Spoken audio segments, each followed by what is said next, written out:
জয় বাবা ফেলুনাথ, সত্যজিৎ রায়। রহস্য রোমাঞ্চ ঔপন্যাসিক লালমোহন গাঙ্গুলি ওরফে জটায়ু প্লেট থেকে একটা চীনাবাদাম তুলে নিয়ে ডান হাতের বুড়ো আঙুল আর তার পাশের আঙুল দিয়ে সেটার ওপর একটা হালকা হুঁশিয়ার চাপ দিতেই ব্রাউন খোলসের মধ্য থেকে মসৃণ ফর্সা বাদামটা সুরুত করে বেরিয়ে তার বাঁ হাতের তেলোর ওপর পড়ল। সেটা মুখে পুড়ে খোসাটা সামনের টেবিলে রাখা অ্যাস্ট্রেতে ফেলে দিয়ে হাত ছেড়ে ভদ্রলোক প্রশ্ন করলেন, দশাশ্বমেধ ঘাটে বিজয়া দশমী দেখেছেন কখনো? ফেলুদার সামনে দাবার বোর্ড, তার উপরে একটা সাদা রাজা, একটা সাদা গজ আর একটা সাদা বোড়ে, আর একটা কালো রাজা আর দুটো কালো ঘোড়া। বোর্ডের পাশে গ্রেট গেমস অফ চেস বলে একটা বই খোলা। ফেলুদা তার মধ্যে থেকে একটা চ্যাম্পিয়নশিপ গেম বেছে নিয়ে তার চালগুলো বই দেখে দেখে চালছিল। খেলার প্রায় মাঝামাঝি লালমোহনবাবু এসে পড়েন। আজকাল আর ওর সঙ্গে বাড়ামারি রকম ভদ্রতা না করলেও চলে, তাই ফেলুদা শ্রীনাথকে চা আনতে বলে খেলাটা শেষ করে নিচ্ছিল, আর চালের ফাঁকে ফাঁকে লালমোহনবাবুর প্রশ্নের জবাব দিচ্ছিল। এই প্রশ্নটার জবাবও সেই বই থেকে চোখ না তুলেই বলল, ও সে যা ব্যাপার না, সে যাকে বলে জমজমাট ব্যাপার। সে মশাই আপনি না দেখলে ইয়েই করতে পারবেন না। ফেলুদা খেলার শেষ চালটা ছেলে বোর্ডের দিকে কিছুক্ষণ তাকিয়ে থেকে বলল, আপনি কি আমায় লোভ দেখাবার চেষ্টা করছেন? তা কতটা ঠিকই ধরেছেন, কিন্তু আপনি যেভাবে বর্ণনা করলেন তাতে আপনার চেষ্টা ব্যর্থ হতে বাধ্য। কেন? লালমোহনবাবুর ভুরু দুটো নাকের ওপর জুড়ে গিয়ে সেকেন্ড ব্র্যাকেট হয়ে গেল। ফেলুদা বোর্ড ভাঁজ করে ঘুঁটিগুলো বাক্সে ভরতে ভরতে বলল, কারণ কোনো ঘটনা বা দৃশ্য সম্পর্কে কেবলমাত্র জমজমাট বিশেষণটা ব্যবহার করলে আসলে কিছুই বলা হলো না। ওতে চোখের সামনে কোনো ছবি ফুটেই ওঠে না, ফলে দশাশ্বমেধে বিজয়া দশমীর বিশেষত্বটা কিছুই বোঝা যায় না, আর তার ফলে ফেলু মিত্তিরের মনে কোনো সাড়াও জাগে না। আপনি উপন্যাস লেখেন, আপনার বর্ণনা এত দায়সারা হবে কেন? ঠিক বলেছেন, ঠিক বলেছেন। লালমোহনবাবু জিভ কেটে ব্যস্ত হয়ে উঠলেন। আসলে প্রায় 25 বছর হয়ে গেল তো, তাই ডিটেলগুলো সব মাথার মধ্যে তালগোল পাকিয়ে গেছে। তবে দশাশ্বমেধে ভাসান দেখে চোখ কান ধাঁধিয়ে গেছল, এটা বেশ মনে আছে। ওই তো চোখ এবং কান, বর্ণনায় ওই দুটোর জন্য খোরাক চাই, সম্ভব হলে নাকও। নাক? লালমোহনবাবুর ভুরু দুটো উপরের দিকে উঠে একজোড়া খিলেন হয়ে গেল। সম্ভব হলে? কলকাতার রাস্তাঘাটে এমনিতে কোনো যে বিশেষ গন্ধ পাওয়া যায় না।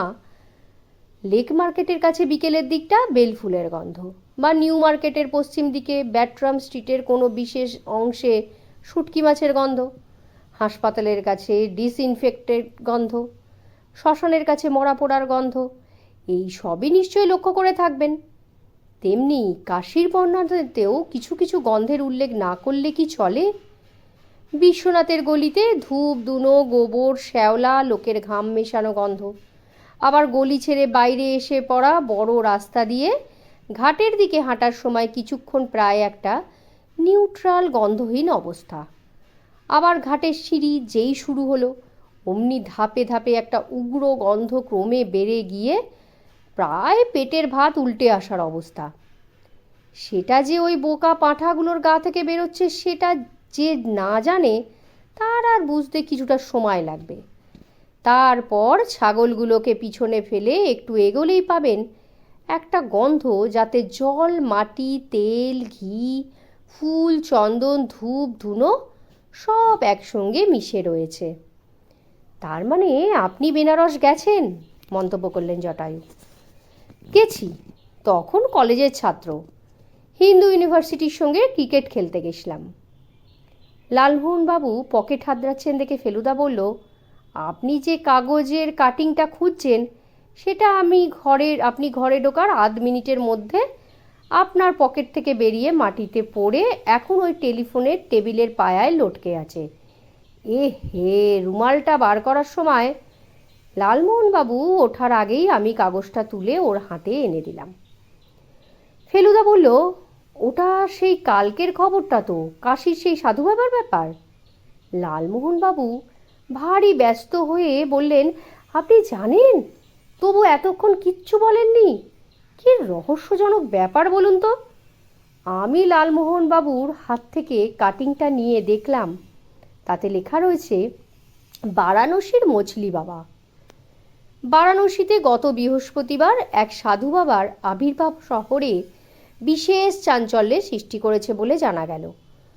অভয়চরণ চক্রবর্তী নামক বাঙালি টোলার জনৈক প্রবীণ বাসিন্দা কেদারঘাটে প্রথম সাধু বাবার সাক্ষাৎ পান এবং অচিরেই তার অলৌকিক শক্তির পরিচয় পান। সাধু বাবা আপাতত শ্রী চক্রবর্তীর গিয়েই অবস্থান করছেন। ভক্তগণের নিকট ইনি মছলি বাবা নামে পরিচিত। তারা বলেন, বাবাজি নাকি প্রয়াগ থেকে গঙ্গাবক্ষে ভাসমান অবস্থায় বারাণসীতে এসে পৌঁছেছেন। এই ধরনের সাধু বাবার কথা আজকাল এত শোনা যায় যে আমার কাছে খবরটা তেমন একটা কিছু বলে মনে হলো না। কিন্তু লালমোহনবাবু দেখলাম ভয়ঙ্করভাবে মেতে উঠেছেন। বললেন, হয়তো সেই একেবারে তিব্বতে গঙ্গার সোর্স থেকে ভাষা শুরু করেছেন। ভাবলেও গায়ে কাঁটা দেয়। গঙ্গার সোর্স তিব্বতে, এ খবর কে দিল আপনাকে? ওহ হো, সরি, ওটা বোধহয় ব্রহ্মপুত্র। যাই হোক, তিব্বত না হোক হিমালয় তো, তাই বা কম কিসে? আপনার কি তাকে দর্শন করার ইচ্ছে জেগেছে? যেমন তেমন সাধু হলে হতো না, কিন্তু এর মধ্যে একটা রহস্যের গন্ধ পাচ্ছেন না আপনি? মছলি বাবা নামটাই তো ইউনিক। ফেলুদা তক্তাপোষ থেকে উঠে পড়ল। নামটা মন্দ হয়নি, সেটা স্বীকার করছি। খবর পড়ে ওই একটি জিনিসই মনে দাগ কাটে, আর কিছু না। কাশী যদি যেতেই হয় তো মছলি বাবার জন্য নয়, কচৌরি গলির হনুমান হালুইকরের রাবড়ির স্বাদ এখনও মুখে লেগে আছে। ও জিনিসটা তো কলকাতার বাজার থেকে উঠেই গেছে। আর ধরুন, যদি গিয়ে দেখেন যে হালুইকরকে কোনো অজ্ঞাত আততায়ী খুন করে গেছে, তার রাবড়ির রসে রক্তের ছিটে পড়ে রস গোলাপি রং হয়ে গেছে, তাহলে তো কথাই নেই। কাশিও হলো, কেশও হলো, ক্যাশও হলো। এক ঢিলে তিন পাখি। আপনি তো বেশ কিছুদিন বসে, তাই না? কথাটা ঠিকই। মাস তিনেক হলো ফেলুদার হাতে কোনো কাজই নেই। অবশ্যই তার একটা কারণ আছে, আর সেটা আমি এর আগেও বলেছি। ফেলুদা বলে, একটা ক্রাইমের পিছনে যদি কোনো তীক্ষ্ণ বুদ্ধি ক্রিমিনালের কারসাজির ছাপ না থাকে, তাহলে সে ক্রাইমের কিনারা করতে বিশেষ মাথা খাটানোর প্রয়োজন হয় না। আর মাথা না খাটাতে পারলে ফেলুদার তৃপ্তি হয় না। কাজেই কেশ মামুলি বুঝতে পারলে সে বেশিরভাগ সময়ই মক্কেলকে ফিরিয়ে দেয়। এক কথায়, ফেলুদা চায় তার তীক্ষ্ণ বুদ্ধিটাকে সানিয়ে নেবার সুযোগ। সে সুযোগ গত 3 মাসের মধ্যে আসেনি। এই অবসরে অবশ্যই ফেলুদা অজস্র বই পড়েছে, নিয়মিত যোগব্যায়াম করেছে, সিগারেট খাওয়া কমিয়েছে, দাবা খেলেছে, 2বার চুল ছাটিয়েছে, 2টো বাংলা, একটা হিন্দি আর 5টা বিদেশি ছবি দেখেছে। একদিন আমাকে সঙ্গে করে শ্যামবাজার 5 মাথার মোড় থেকে বালিগঞ্জে আমাদের বাড়ি অবধি হেঁটে এসেছে 1 ঘন্টা 57 মিনিটে। এর মধ্যে একবার দাড়ি গোঁফ রাখবে বলে 7 দিন শেভিং বন্ধ করে 8 দিনের দিন আয়নায় নিজের চেহারা দেখে মত পাল্টিয়ে আবার পুরনো চেহারায় ফিরে গেছে। লালমোহনবাবু বললেন, আপনার কেস নেই, আর আমার মাথায় গল্পের প্লট নেই। এই প্রথম পুজোয় আমার বই বেরোলো না, জানেন তো। আগে তো এ বই সে বই দেখে এটা ওটা খামচে নিয়ে তার উপর কিছুটা রং চড়িয়ে যা হোক একটা কিছু খাড়া করে দিতাম। আপনার হাতে বারবার ধরা পড়ে চুরি বিদ্যে তো নো লাঙ্গার বড় বিদ্যে, তাই এখন নিজেকেই মাথা কাটাতে হয়। ভাবছিলুম কলকাতার এই বদ্ধ আবহাওয়া থেকে বেরোতে পারলে বোধ হয় ব্রেনটা কিছুটা খুলতো। যেতে পারি, তবে একটা রিস্ক আছে। কি রিস্ক? গিয়ে টিয়ে শেষটায় আমিও কেস পেলাম না, আপনিও প্লট পেলেন না।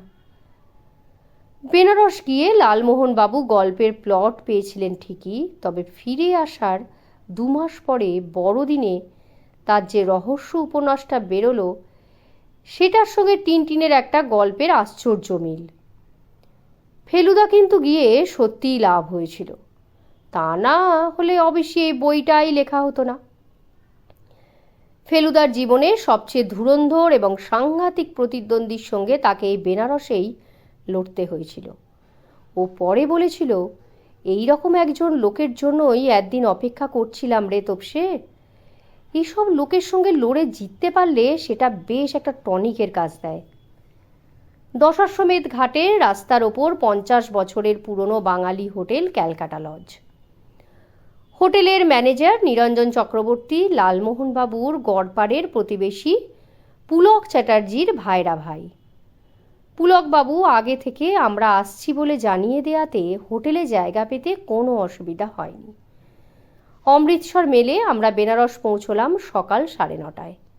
সেখান থেকে ট্যাক্সি নিয়ে হোটেলে আসতে আসতে হয়ে গেল 10টা। ম্যানেজার মশাই নিজে তখন হোটেলে নেই, কিন্তু তার জায়গায় যিনি ছিলেন তিনি চাকর হরকিষণের সাথে আমাদের জিনিসপত্র উপরে পাঠিয়ে খাতায় আমাদের নাম ধাম লিখিয়ে সই করিয়ে নিলেন। দোতলায় গিয়ে দেখি ঘরে 4টে খাট, তার একটার নিচে একটা মাঝারি সুটকেস, আর যেমন তেমনভাবে গুটিয়ে রাখা একটা হোলডল। এছাড়া খাটের পাশে তাকে আর আলনায় কিছু জিনিসপত্র, কাপড় চোপড় ইত্যাদি রয়েছে। ফেলুদা সেগুলোর ওপর একবার চোখ বুলিয়ে নিয়ে লালমোহনবাবুর দিকে ফিরে চাপা গলায় বলল, নাসিকা গর্জনে আপনার ঘুমের ব্যাঘাত হয় না তো? কেন, কই আপনার তো নাক ডাকে না? আমার না, আমি আমাদের রুমমেটের কথা বলছি। সে কি মশাই, আপনি লোকটার ওই কটা জিনিসপত্র দেখে? সঠিক বলে বলছি না, এটা অনুমান মাত্র। সাধারণত মোটা লোকেরাই নাক ডাকায় বেশি, আর ইনি যে শীর্ণকায় নন সেটাও এর শার্ট আর প্যান্টের বহর দেখেই বোঝা যাচ্ছে। তার উপরে ফেনেক্সের শিশি থেকে অনুমান করা যায় যে এর মাঝে মাঝে নাক বন্ধ হয়ে যায়, সেখানেও নাক ডাকার একটা সম্ভাবনা থেকে যাচ্ছে। সর্বনাশ! আরও কিছু বুঝলেন নাকি? তাকের ওপর প্রসাধনের জিনিসের মধ্যে শেভিংয়ের সরঞ্জামের অভাবটা অর্থপূর্ণ নয় কি? অবশ্যই যদি ইনি মা কুন্দ হয়ে থাকেন তাহলে আলাদা কথা, না হলে বলবো দাড়ি গোপ অবশ্যম্ভাবী। হরকিষণের আনা চায়ের কাপ হাতে নিয়ে 3জন ঘরের উত্তর দিকের বারান্দায় এসে দাঁড়ালাম। যে রাস্তার উপরে বারান্দা সেটাই পূব দিকে চলে গেছে সোজা দশাশ্বমেধ ঘাটে। রাস্তার দুদিকে সারি সারি দোকানে হিন্দি আর ইংরাজিতে লেখা সাইনবোর্ড। ফেলুদা কিছুক্ষণ তাকিয়ে থেকে বলল, তোপসে, তোকে যদি বলা যায় কলকাতার পাট উঠিয়ে এখানে এসে বাকি জীবনটা কাটাতে হবে, পারবি?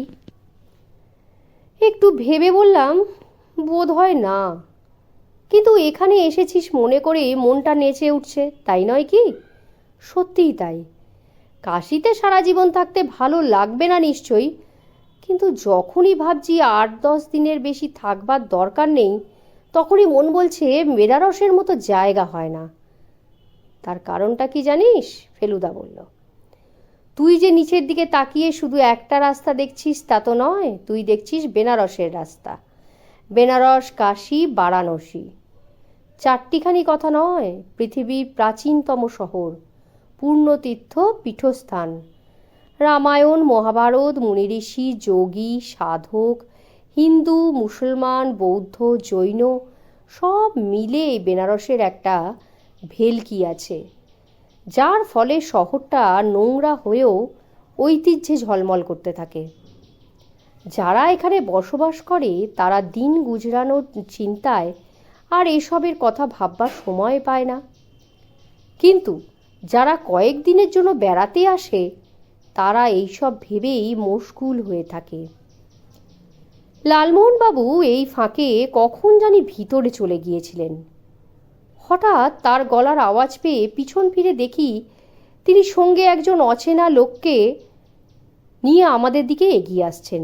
বছর 50, বয়স মাঝারি, রং মাথার কাঁচা পাকা চুল, মাঝখানে সিঁথি করে পিছন দিকে টান করে আঁচড়ানো, চোখা নাকের নিচে পাতলা পান খাওয়া ঠোঁট অল্প হাসিতে ফাঁক হয়ে আছে। ভদ্রলোক ফেলুদাকে নমস্কার করে বললেন, আপনার পরিচয় পেলুম এনার কাছ থেকে। আমার হোটেলের সম্মান বাড়ল, হে হে হে। বুঝলাম ইনিই হলেন ম্যানেজার নিরঞ্জন চক্রবর্তী। কোনো অসুবিধা? না না না, দিব্যি ব্যবস্থা। আসুন, নিচে আসুন আমার ঘরে, আপনাদের চা দিয়েছে। শুধু চা? হ্যাঁ, ছি ছি ছি। দেয়ালে 3টে ইংরাজি আর 2টো বাংলা ক্যালেন্ডার আর রবীন্দ্রনাথ, সুভাষ বোস, বিবেকানন্দ আর শ্রী অরবিন্দর ছবি টাঙানো। ম্যানেজারের ঘরে বসে আমরা আর 1 কাপ চা আর হালুয়া সোহন খেলাম। এ ঘরটা বাড়ির ভিতরের দিকে, তাই সাইকেল রিক্সার হর্ন ছাড়া রাস্তার আর কোনো শব্দই আসে না। নিরঞ্জনবাবু বললেন, আমার হোটেলে গত মার্চ মাসে বিশ্বশ্রী গুণময় বাগচি থেকে গেছেন, ওই আপনাদের 3 নম্বর ঘরটাতেই। ওহ, কি মাসেল মশাই! হাদ্দির পাঞ্জাবি পরে গধুলিয়ার মোড়ে পান কিনতে গেছে, আর 3 মিনিটে রাস্তায় ভিড় জমে গেছে। হাত ভাঁজ করে পান মুখে পুড়ছে, আর তাতেই বাইশেপ ঠেলে বেরোচ্ছে। আমার কিন্তু যাবার আগে আমাদের অ্যালবামে 2 লাইন লিখে দিয়ে যাবেন। অনেক গুণী লোকের লেখা রয়েছে ওতে। তবে মাগ্গির বাজার, বোঝেন তো, মনের মতো মেনু দিতে পারবো না আপনাদের, এই যা দুঃখ। ফেলুদা বলল, আপনি শুধু আমার লেখা চাইছেন কেন? ইনিও কিন্তু খ্যাতিতে কম যান না। লালমোহনবাবু বিনয় করার ভাব করে কি একটা বলতে গিয়েও বললেন না। নিরঞ্জনবাবু হেসে বললেন, ওর কথা আমার ভাইরা ভাই আগেই জানিয়েছিল। আপনার আসাটা সারপ্রাইজ কিনা, তাই বলছি আর। লালমোহনবাবু কিছুক্ষণ থেকেই উসখুস করছিলেন। এবার আর থাকতে না পেরে বললেন, কাগজে দেখলুম এখানে একটি সাধু বাবার আবির্ভাব হয়েছে। কে? আবলুস বাবা? কই না তো, আবলুস তো নয়, মছলি বাবা নাম দিয়েছে যে কাগজে। ওই হলো, হিন্দিওয়ালারা মাছলি বলছে, আবলুস নাম আমার দেয়া। গিয়ে দেখলে বুঝবেন নামকরণটা কেমন হয়েছে। সত্যি সাঁতরে এসেছেন নাকি? প্রশ্নগুলো লালমোহনবাবুই করছেন, ফেলুদার শ্রোতা। নিরঞ্জনবাবু বললেন, তাই তো বলছে। বলে এখন নাকি প্রয়াগ থেকে আসছেন। তবে স্টার্টিং পয়েন্ট হয়ে গেল হরিদ্বার। এখান থেকে যাবেন মুঙ্গের, পাটনা, তারপর একদিন হয়তো দেখবেন বাবুঘাটে গিয়ে নোঙর ফেলেছেন বাবাজি। অলৌকিক ক্ষমতা, ব্যাপারটা কি মশাই? যা শুনেছি তাই বলছি। কেদারঘাটে চিৎপাত হয়ে পড়েছিলেন বাবাজি। ভোর রাত্রিরে অভয় চক্রবর্তী ঘাটে নেমেছেন। 35 বছরের অভ্যেস মশাই, ঘড়ি ধরে 4:30। First to arrive. শীত, গ্রীষ্ম, বর্ষা, কোনো তফাৎ নেই। 70 বছর বয়স, চোখে ছানি, পা ফেলতে গিয়ে শানের বদলে নরম নরম কি যেন ঠেকছে। ঝুঁকে দেখেন মানুষ, গায়ের চামড়া কোঁচকানো, মনে হয় অনেকক্ষণ জলে ছিল। লোকটা এপাশ ওপাশ করছিল, যেন বেহুঁশ অবস্থা থেকে সবে জ্ঞান ফিরছে। চক্রবর্তী মশাই ঘাড় নিচু করে দেখছেন। এমন সময় বাবাজি চোখ খুলে তার দিকে চেয়ে হিন্দি টানে বাংলা ভাষায় বললেন, মা এত জল দিয়ে ঘিরে রেখেছে তোকে, তাও তোর আগুনের ভয়? ব্যাস, ওই এক কথাতেই অভয় চক্রবর্তী কাত। আমরা 3 জনে মুখ চাহাচাহি করছি দেখে নিরঞ্জনবাবু ব্যাপারটা বুঝিয়ে দিলেন। কাশি আসার আগে অভয় চক্রবর্তী থাকতেন চুঁচুড়ায়। সেইখানে একবার কালী পুজোয় তার বাড়িতে আগুন লাগে। তাতে তার স্ত্রী, তার একটি 14 বছরের ছেলে মারা যায়। সেই থেকে ভদ্রলোক বিভাগী হয়ে কাশিবাসী হয়ে যান। অত্যন্ত সদাশয় সাত্ত্বিক মানুষ। বাবাজির এই কথায় তার মনের কি অবস্থা হবে সে তো বুঝতেই পারছেন। সেদিন থেকেই বাবাজি অভয় চক্রবর্তীর বাড়িতে। সেদিন কি মশাই, কয়েক ঘন্টার মধ্যে দীক্ষা টিক্ষা কমপ্লিট। তারপর যা হয়, খবর রটে যায়, লোক আসতে শুরু করে, রেগুলার দর্শন। ঘাটের কাছেই অভয় চক্রবর্তীর বাড়ি। ভেতরে উঠোন, দাওয়ার ওপর বাবাজি বসেন, উঠোনে ভক্তরা। একটি একটি ভক্ত কাছে যায়, বাবাজি তাদের একটি মন্ত্রপুত শল্ক দিয়ে দেন। শল্ক কি মশাই? প্রশ্ন করলেন লালমোহনবাবু। মাছের আঁশ মশাই, মাছের আঁশ। লোকেরা স্বয়ং বলছে বিষ্ণু আবার মাছ হয়ে এসেছেন। সে আঁশ কি খেতে হয় নাকি মশাই? লালমোহনবাবু এমনভাবে নাক কুঁচকেছেন যেন আঁশটে গন্ধ পাচ্ছেন। খেতে হবে কেন? পরদিন সূর্য ওঠার ঠিক আগে, যাকে বলে ব্রহ্ম মুহূর্ত, সেই সময় গঙ্গায় ভাসিয়ে দিলেই হলো। ওটা করে কি কেউ কোনো ফল পাচ্ছে? আর 5 জনের কথা তো বলতে পারি না। আমার একটা কলিক পেনের মতো হচ্ছিল। গোপেন ডাক্তার ম্যাকফস খেতে বলেছিল, খাচ্ছিলুম। বাবাজি এলেন, দর্শন করলুম, আঁশ পেলুম, পরদিন জলে ভাসিয়ে দিলুম। এখন পেনটা নেই বললেই চলে। তা সে হোমিওপ্যাথির গুণ না অ্যাসপাতির গুণ কিচ্ছু বলতে পারি না। কতদিন থাকবেন এখানে কিছু জানেন? ইনি ডাঙায় কোনোখানেই নাকি বেশি দিন থাকেন না, তবে এর যাওয়ার দিনটা নাকি ভক্তরাই ঠিক করে দেন। কীরকম? সেটা আজ সন্ধেবেলা জানা যাবে, আপনাদের নিয়ে যাব। আজই নাকি জানা যাবে বাবাজির কাশির মেয়াদ আর কতদিন। নিরঞ্জনবাবুর ঘরে বসে আরও কিছুক্ষণ কথা বলে আমরা বেরিয়ে পড়লাম। ভদ্রলোক বললেন ওর হাতে কিছুটা সময় আছে, তারপর নাকি ব্যাংকে যেতে হবে, তার আগে পর্যন্ত উনি আমাদের সঙ্গে ঘুরবেন। হোটেল থেকে বেরিয়ে ডান দিকে কিছু দূর গেলেই রাস্তার লোক আর গাড়ি চলাচলের শব্দের সঙ্গে একটা নতুন শব্দ কানে আসতে থাকে। আরও কিছু দূর গেলেই একটা মোড়, দূরের সামনে গঙ্গা দেখতে পাওয়া যাচ্ছে। এখান থেকে রাস্তাটা ঢালু হয়ে সিঁড়ির ধাপ আরম্ভ হয়ে যায়। প্রত্যেক ধাপের মাঝখানে আর দুপাশে লাইন করে ভিখিরি। একসঙ্গে এত ভিখিরি এর আগে কখনো দেখিনি। এই ভিখিরির আশেপাশেই চড়ে বেড়াচ্ছে বোকা পাঁঠার দল। লালমোহনবাবু বললেন, ধন্যী আপনার নাকের স্মরণ শক্তি মশাই। এ গন্ধ তো আমি নিজেও পেয়েছি আগের বার, কিন্তু ভুলে গেলাম কি করে? দশাশ্বমেধ ঘাটের বর্ণনা দিতে গেলে আমিও হয়তো লালমোহনবাবুর মতো জমজমাট কথাটা ব্যবহার করতাম, কিন্তু ফেলুদার ধমকের পর আর করব না। হোটেলে ফিরে এসে ঘাটের লোককে কি কি কাজ করতে দেখেছি তার একটা নম্বর দেয়া লিস্ট করতে গিয়ে 113 অবধি পৌঁছে থেমে গেলাম। সেটা আবার ফেলুদা পড়ে বলল দিব্যি হয়েছে, কেবল গোটা 30 বাত পড়েছে। ঘাটের সিঁড়িতে দাঁড়িয়ে উত্তর দিকে চাইলে রেলের বিষ্টা দেখা যায়, আর পূব দিকে নদীর ওপারে দেখা যায় রামনগর, যেখানে রাজা আছে, কেল্লা আছে, আর নদীর ধারে নাকি সন্ন্যাসীদের একটা আস্তানা আছে। দশাশ্বমেধ পাশেই হলো, উত্তরে হলো মান মন্দির ঘাট। ঘাটের উপরেই একটা বাড়ির ছাদে প্রায় 400 বছর আগে রাজা জয় সিংহের তৈরি জ্যোতির্বিদ্যার যন্ত্রপাতি রয়েছে। দিল্লিরটার মতোই এটাও একটা ছোটোখাটো যন্তর মন্তর। ফেলুদা হয়তো সেটা দেখবার মতলবেই মান মন্দির ঘাটে সিঁড়ি দিয়ে উঠছিল। এমন সময় একটা ঘটনা ঘটল। এটা বলা দরকার যে এদিকটায় দশাশ্বমেধের স্নানের হট্টগোল প্রায় পৌঁছে না বললেই চলে। আওয়াজের মধ্যে দূর থেকে ভেসে আসা লাউডস্পিকারের হিন্দি ফিল্মের গান, আর আমাদের থেকে বেশ কয়েক ধাপ নিচে 2 জন লোকের কাপড় কাচার শব্দ। আমাদের ডান দিকে একটা বট গাছ, তাতে কতগুলো বাঁদর বাঁদরামো করছে। গাছের উপর দিকে ডালপালা একটা হলদে বাড়ির ছাদের ওপর নুইয়ে পড়েছে। একটা চিৎকার শুনে আমাদের 4 জনেরই দৃষ্টি ছাদটার দিকে চলে গেছে। একটি ছেলে ছাদের পাঁচিলের ওপর উঠে দাঁড়িয়েছে, 3 তলা বাড়ির ছাদ।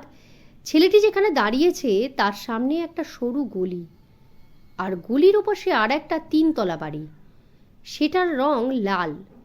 সেটার ছাদেও নিশ্চয়ই একজন কেউ আছে, যদিও তাকে দেখা যাচ্ছে না। তাকেই উদ্দেশ্য করে প্রথম ছেলেটি চেঁচাচ্ছে, শয়তান সিং। হাঁক দেবার মেজাজটা যেন একটা ফিল্মের হিরো। পাশ থেকে নিরঞ্জনবাবু ফিসফিস করে বললেন, ঘোষালদের বাড়ির ছেলে, দুর্দান্ত ডানপিটে। আমার তলপেটটা কেমন জানি করছে। ছেলেটি যদি একবার টাল হারায় তো 40-50 ফুট নিচে পাথরে বাঁধানো রাস্তায় এসে পড়বে।